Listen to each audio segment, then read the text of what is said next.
Hello，大家好，我係狄更斯。喺上一條片呢，就同大家分享咗香港行山徑嘅資料，同埋利用行山徑設施時嘅介紹嘅。今條影片呢，我想繼續同大家分享下行山嘅時候會不時看到嘅遺跡，例如軍事遺跡同埋相關嘅歷史嘅。而家我哋去片先啦。軍事遺跡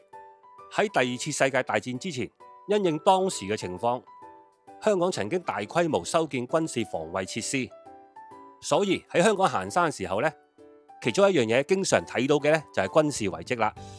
我哋試睇一睇有關部分嘅軍事遺跡嘅用處同埋歷史。黃泥涌軍事文物徑，亦即係黃泥涌峽徑，位於渣甸山西南面嘅山腰，係一條將黃泥涌軍事遺址嘅主要建築連接起嚟嘅遊覽路徑，亦都係香港第一條軍事文物徑，全長就3公里。共分為10個站，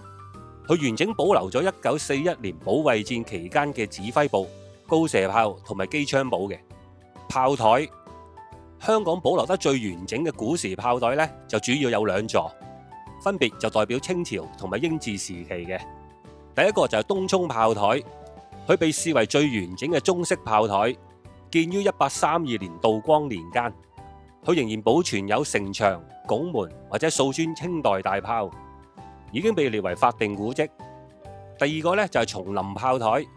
佢位於龍虎山，建於1901年至1905年，係香港地勢最高嘅炮台。佢個遺址包括炮床、觀察台同埋營房呢，都保存得好完整嘅，所以已經被列為2級歷史建築。軍事座標石，軍事座標石呢，就通常喺戰地遺跡中呢，以刻喺石頭或者混凝土上嘅數字表示嘅，用於標示機槍堡或者防禦陣地嘅方位嘅。以下呢，就係軍事座標嘅主要用途。喺冇現代 GPS 嘅時代，座標石呢就能夠幫助軍隊確定身處嘅點，對於防禦作戰中嘅陣地布防呢，就至為重要噶啦。標示明確嘅戰術位置，例如連指揮部、偵察點，方便軍隊喺複雜嘅地形之中呢移動同埋傳遞命令嘅。佢可以作為校準座標，供後方嘅火炮部隊咧快速準確地射擊目標，例如觀察哨，又或者碉堡嘅標記，可以俾前線人員了解佢自身同埋關鍵嘅堡壘、指揮所嘅距離。咁究竟軍事座標石係點樣去睇嘅呢？咁座標石咧通常有2組主要數字嘅，喺軍圖上咧就代表特定或者更精確嘅範圍。如果座標石數字顯示較為簡略呢，可能就省略咗8公里又或者10公里嘅前絕嘅啦。咁主要就記錄咗東距同埋北距。咁點樣去判讀個順序呢？先呢就讀向右，咁啊讀取方格左側嘅邊緣嘅數字，呢個呢就代表向東嘅距離。之後呢再讀向上，咁我哋讀取呢就方格底部邊緣嘅數字，呢個呢就代表向北嘅距離。為咗精確呢，呢2組數字呢通常各有3位，即係總共有6位數。就直至到5位，即係總共有10位數嘅，分別代表精確到咧就公里、8米、10米，甚至乎米級嘅定位。咁當然，座標石嘅數字咧必須對應翻當時嘅軍營地圖。防空洞，根據土木工程處嘅資料，全香港咧就大約有90個廢置嘅防空隧道嘅，主要分為2戰防備日軍空襲攻擊，同埋日本佔領香港後興建作軍事用途嘅2大類。佢主要咧就位於喺港島同埋九龍半島嘅，而家咧有部分舊隧道咧就被填封拆除咗啦，但係咧亦都有少數防空嘅隧道都做咗其他用途嘅，包括有電力公司用作鋪設電纜啊，又或者商業公司租用為餐酒儲存倉嘅。香港嘅古道，香港古道咧就承載咗超過300年嘅歷史啦。佢曾經咧就係連接港九新界村落、墟市，又或者西貢貿易嘅交通命脈嘅。呢啲以天然石塊鋪砌嘅步道，見證咗漁農社會嘅發展、戰時游擊隊嘅活動，同埋新界租借嘅歷史。隨住現代化嘅發展，多條古道咧都已經荒廢咗，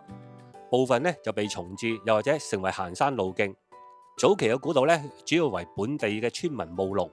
挑擔販賣，又或者往來墟市所用嘅，咁就串聯起星羅棋布嘅村落。喺19世紀中葉香港開埠之後，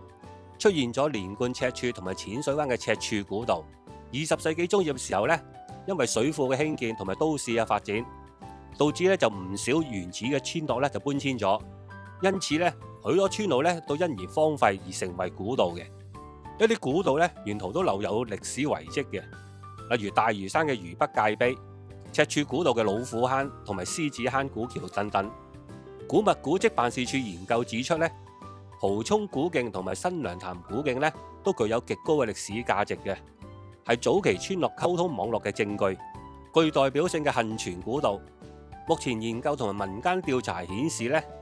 大概有95至100多條古道就仍然喺度嘅。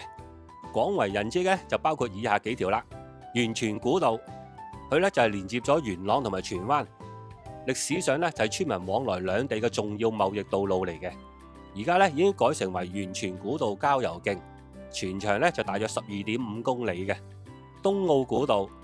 佢就東起東涌，西至大澳，沿途就保留咗許多昔日鄉村嘅風貌，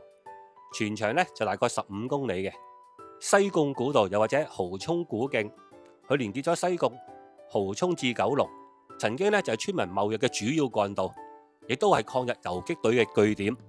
甲龍古道，佢位於石崗同埋荃灣之間嘅，係最早期連接南北嘅主要道路。而家已經改成為甲龍古道郊遊徑，全長就大約2公里嘅。古道唔單止係熱門嘅遠足路線，更係研究香港傳統鄉村文化、社會變遷嘅重要文化遺產。界石同埋問路石，界石就由地段擁有人樹立嘅，咁最主要就係提示或者警告啦，路人都已經進入或者離開所屬嘅範圍噶啦。問路石就係指引路人係點樣去前往目的地嘅。咁界石都有以下多種嘅：展拓香港界址專條1898，滿清同英國簽署咗展拓香港界址專條，並喺1902年樹立咗3座界碑嘅，包括係魚北界碑、魚南界碑同埋新涌界碑，界定展拓咗香港嘅界址嘅。九龍水塘集水區界石，英國喺1898年根據展拓香港界址專條，取得界限街以北嘅新九龍同埋新界之後，為咗提供食水俾新九龍同埋新界南部，政府就喺1901年喺針山以南同埋筆架山之西一帶就展開咗興建水塘嘅工程啦，亦都喺1906年就落成啟用。32塊界石就用於樹立界定集水區嘅範圍嘅，而現有確認到位置就有25塊嘅。維多利亞城界石亦都被稱為四環九約界石，喺1903年樹立咗界定維多利亞城嘅範圍嘅。界石就大概高1米嘅，而上面就寫有 City Boundary 1903嘅字樣嘅。而現存揾到嘅界石就總共有9塊嘅。軍事用地界石，香港政府以法例就指明嘅地區同埋建築物為禁區嘅，現在表列咗就19個地區，主要就係軍營、練靶場同埋其他軍事設施嘅。而1997年前英軍主要使用 WDL 就劃定軍事用地嘅。村界石用作就標示鄉村或者私人土地嘅邊界嘅，就避免一啲土地爭議嘅。問路石主要就用作指引方向嘅，石碑上通常都刻有目的地嘅名稱嘅，亦都配合啲指示符號，例如左往某條村啊，右往某個城咁樣嘅，幫助行人同埋挑夫喺分岔路口選擇正確嘅路徑嘅。咁問路石同村界石有咩區別呢？咁村界石係強調主權同埋邊界，功能係同你講呢度係邊一個嘅地盤。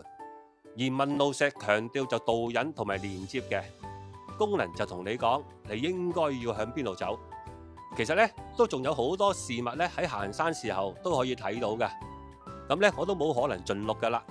咁大家以後行山時候都可以多啲留意同埋了解嘅。咁希望喺強身健體之餘亦都可以長知識。好啦，今次嘅分享就到呢度為止，拜拜。